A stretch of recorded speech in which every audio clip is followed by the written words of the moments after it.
நீங்கள் பார்த்துக் கொண்டிருப்பது நியூஸ் 21 செய்திகள். தமிழ்நாடு செய்திகளை உடனுக்குடன் தெரிந்து கொள்ள நியூஸ் 21 செய்திகளை பாருங்கள்.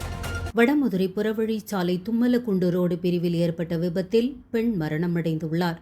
திண்டுக்கல் மாவட்டம் வேடசந்தூர் தாலுகா வடமதுரை அருகே புறவழிச்சாலையில் சுமார் 56 வயது மதிக்கத்தக்க பெண் 4 வழிச்சாலையை கடக்கும் பொழுது டிப்பர் லாரி எரியதில் சம்பவ இடத்திலேயே மரணமடைந்தார்.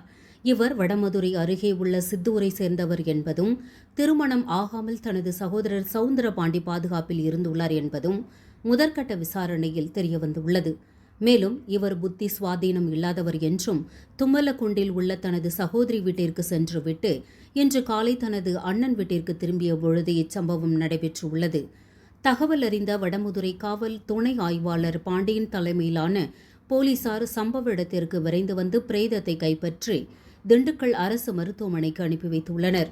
விபத்துக்குள்ளான வாகனம் சொட்டமாயனூரைச் சேர்ந்த மகாராஜன் என்பதற்கு சொந்தமானது என்றும் விசாரணையில் தெரியவந்துள்ளது. வாகனத்தை பறிமுதல் செய்து வடமதுரை காவல் நிலையத்திற்கு எடுத்து சென்று வழக்கு பதிவு செய்து விசாரணை நடத்தி வருகின்றனர். இச்சம்பவத்தால் திண்டுக்கல் திருச்சி தேசிய நெடுஞ்சாலையில் அரை மணி நேரத்திற்கும் மேலாக போக்குவரத்து பாதிக்கப்பட்டது.